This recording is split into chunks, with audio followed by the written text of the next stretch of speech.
Good morning. Good morning. I just wanted to talk a little bit this morning um about perspective, right?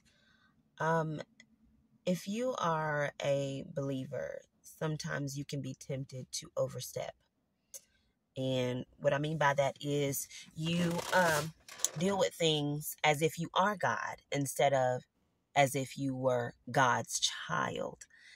And that's easy for us to do because we know God empowers us and we feel so excited. We like to have control of things. And so it's easy for us to start getting things mixed up.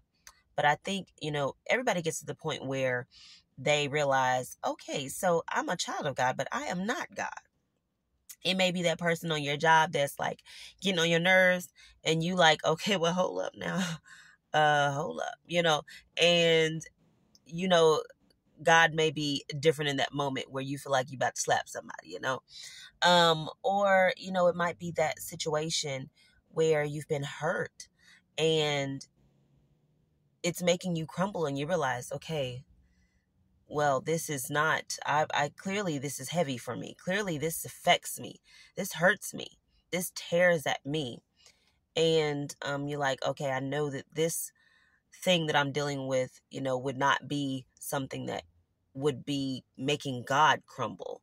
And so now you're smacked in the face with that reality that you are still human. You still have flesh on you.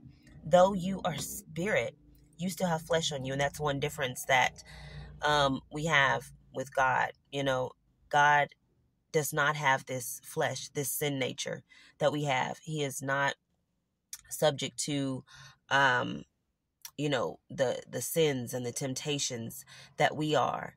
And so we have to remember that we are to go to him for the things that we need and want. And even when we're just giving him honor and glory and praise, we are recognizing that what we look for and what we're needing is in him.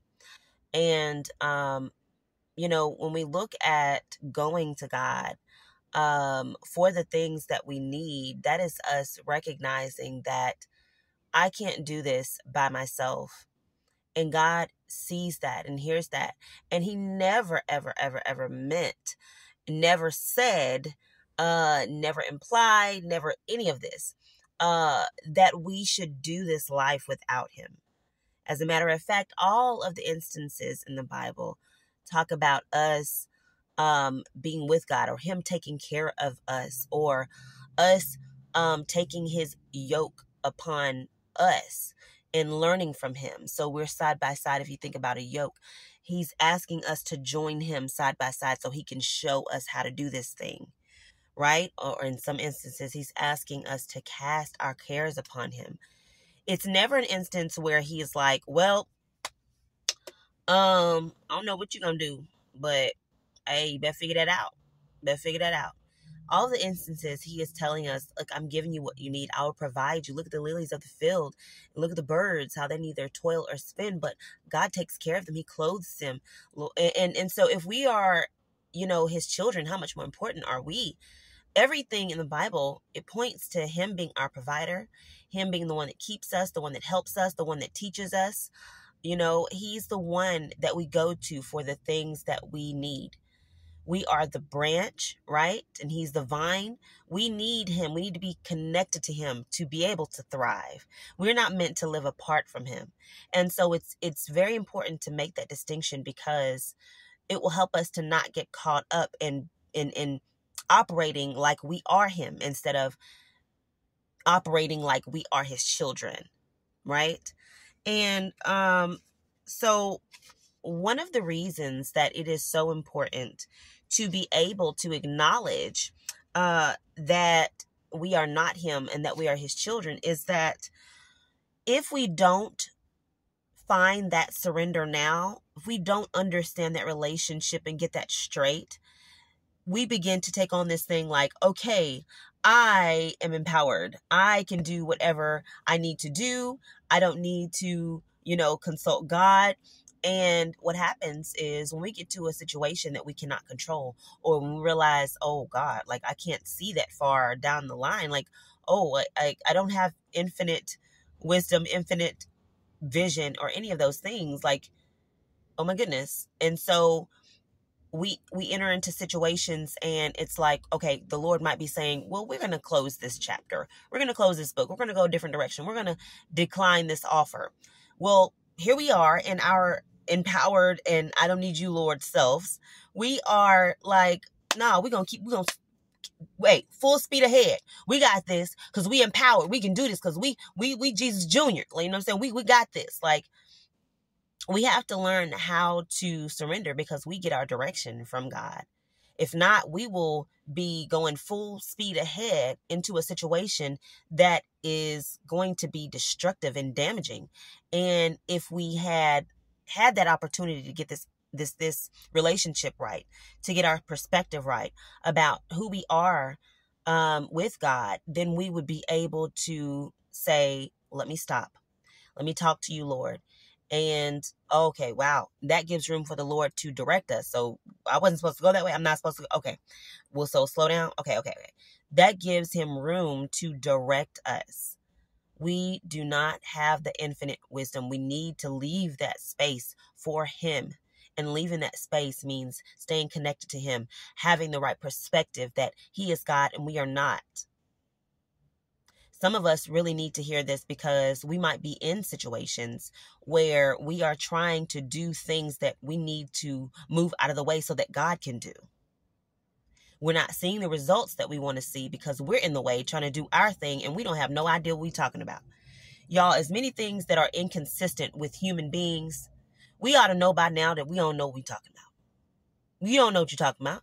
Not apart from God. Our wisdom comes from him. And apart from him, we have nothing. We know nothing. So we've got to really keep that in perspective. We don't want to be in situations where we are operating as if we are God. You know, we want things so badly sometimes. We want to see people change so much. We want to see a situation turn out this way or that way so much. And we've got to be able to see, though, that we are not the ones that are in control here. What we can control is ourselves. We can control our surrender.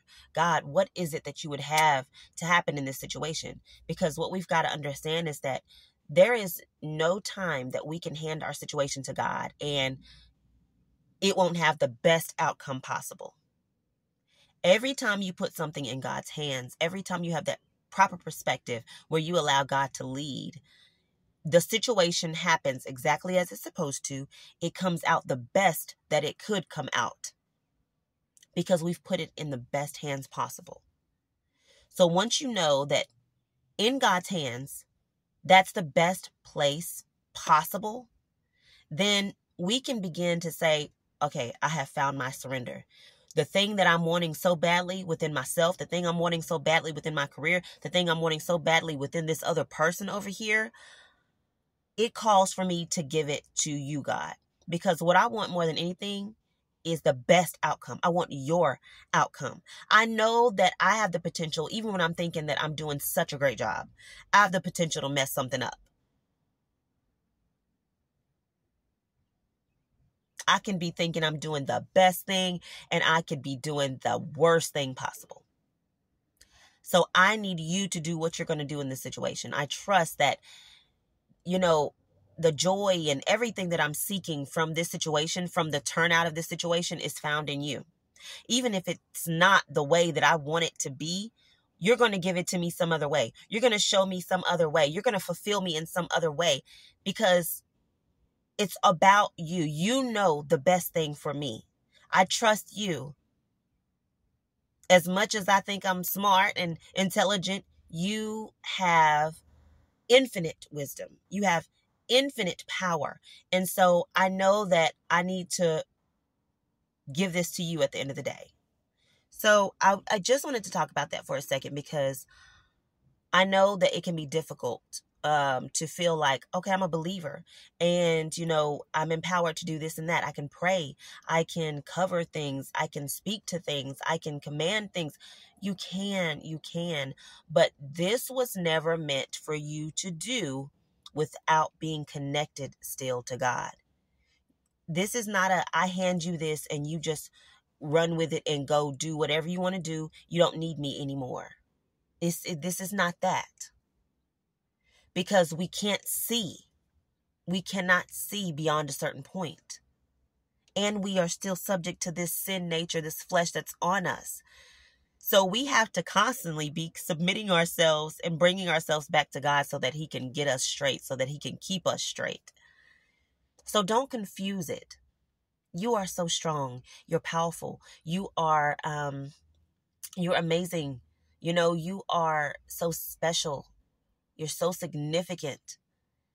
The verse of the day today tells us that the Spirit of God dwells in you, that we are his temple. Although those things are true, he's dwelling here for a reason, because we need him. We need him. And because we are human, we have to be intentional about acknowledging him. It's not just, yeah, he dwells inside of me, so I'm good. No, we have to be intentional about acknowledging him, because we have the tendency to slide away and slip away and be distracted by other things. We be drifting and we don't even realize it sometimes. When you know this about yourself, you understand that this is not meant for me to do without him.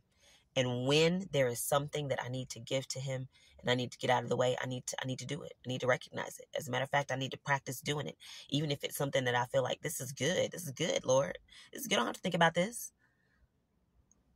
Why not? Lord, I feel this is good. I think your spirit is guiding me, but I do want to leave room for you.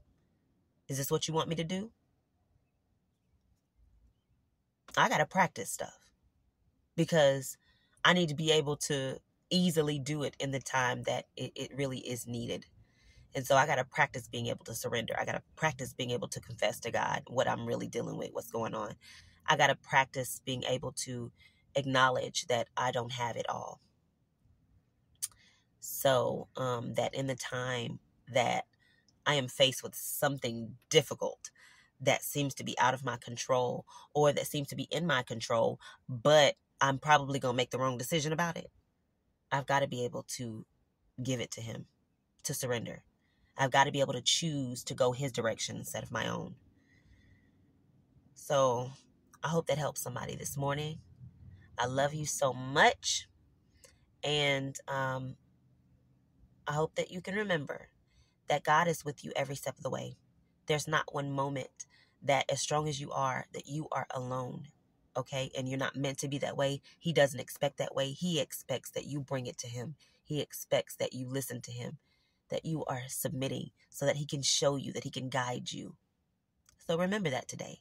You're not alone, and you should not operate that way, okay? All right. I love y'all, and I'll see you later.